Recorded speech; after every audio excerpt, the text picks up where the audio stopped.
My name is Kathy, and today I'll be starting the discussion on astral visits, starting with visits and messages from loved ones. But before I do this, I wanted to let you know that because I have a great many videos now on many different topics, that I've decided to make several different video playlists so that it's easier to find the videos of greatest interest. So please check out my playlist page. We now know that while we sleep, there is no limit to what we can learn about ourselves, our world, and even the future. There is no limit to where we can travel while astral traveling in our dreams, from the far reaches of the universe to the intimate closeness of the other side. But there are a few things we cherish more than the reunions we have in the dream state when our conscious minds are resting and our spirits are free to touch those other spirits in other places and other times they are yearning for. It is common for people to wake up with memories of time spent with people they have lost, whom they miss terribly, and lots of other people who wake up with these memories. The difference isn't in the existence of these reunions, it's only in the ability to remember them. There is no question that we are at our most accessible for spirit visits when we are asleep, and we all pay and receive those visits many times a week. In our first example, we have a woman whose close cousin was killed in Vietnam in February of 1969. Even though all these years have gone past, she is suddenly having frequent, pleasant dreams with her cousin that are very realistic. Usually they are talking and walking along streams or on the beaches of Oregon. These are really nice dreams. There is nothing sad about them. She says that she is a healthy senior citizen now, but sometimes she thinks that her time is almost up and that her cousin is just getting her used to the idea of crossing over. These types of dream experiences are very common where the loved one has not communicated for many years, and then, all of a sudden, they do. First off, this type of a dream is not really a dream at all. It is an actual astral visit. These visits always took place near water, which is something that they both loved. Remember that on the other side, where this woman's cousin went instantly, that there is no time, only a complete awareness and understanding of eternity.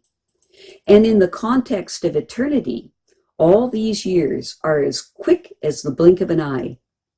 This woman's cousin, like so many victims of traumatic death, went immediately into orientation when he arrived back home, a common and very comforting process that helps spirits through the shock of their sudden departure from Earth. Suffice it to say that this woman's cousin is very happy and healthy, as the woman has seen for herself.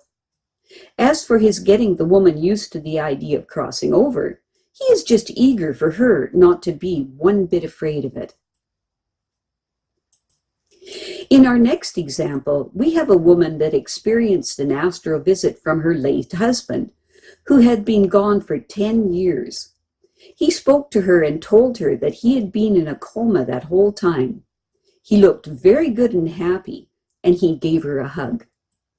Here again, we have someone who has just come out of orientation, who described it as being in a coma, and who the woman had undoubtedly been wishing for visits from for 10 years, an endless amount of time to her, but no time at all to her late husband. Orientation involves an enormous amount of sleep, rest, and relaxation, and again, it's such a normal way to help some newly arrived spirits become acclimated to being home again. So if you have lost someone and are afraid you are never going to receive a visit because it's been too long, be patient. There is no such thing as too long in the spirit world. They will come sooner or later, and all you have to do is to be open to receiving them. In our next example, we have a woman that had a very sweet astral experience that seems to happen to a lot of us. 5 years ago, she dated a guy whose brother had died in a car accident the year before. The entire family talked about this deceased brother, and she found herself wishing that she could have met him. And then one night, she had a dream that haunts her to this day. She was aware of the darkness of her immediate surroundings as an entrance of some kind. This opening, some distance in front of her, was emitting a beautiful bright light. It was as though she was standing outside of a tunnel, although she wasn't conscious of seeing an actual tunnel at the time. The deceased brother of the man she dated stood right in front of the entrance, framed by the gorgeous light, so that she could only see his silhouette, although she knew with absolute certainty that it was him. He held out his hand to her, palm up, and spoke her name. It was as if he had spoken directly into her ear, because it woke her up at that instant. To the present moment, she wanted to believe that the deceased brother had contacted her, although she couldn't imagine why he would have chosen her for this special meeting. It is the truth that this deceased brother did in actual fact contact this woman, and she was a perfect choice. He knew she would welcome him. He knew she would be open to the experience of a visitation. And above all, he knew that unlike some of his family members and closest friends, she wasn't too blocked with grief to be aware of his presence.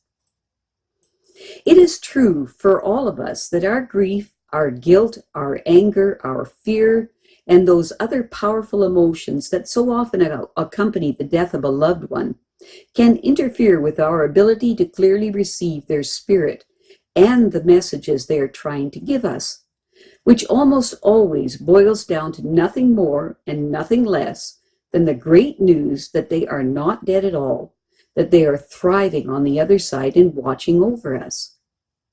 Our own pain, understandable and normal as it is, often puts us in a daze that's difficult to penetrate, even for people here on the same plane we are on. So imagine what a tough time the spirit world can have getting through to us until our pain subsides. It's because of our conflicting emotions surrounding loss that we sometimes manage to blend astral visits into other kinds of dreams, with results that can be very confusing and upsetting if we don't understand what's happening. I have a great many videos now on many different topics, and so I've decided to make several different video playlists so that it's easy to find the videos of greatest interest. So please check out my playlist page. Well, that's it for now. To stay up to date with my latest videos, make sure to subscribe to this free YouTube channel by clicking the red subscribe button right below this video. Take care.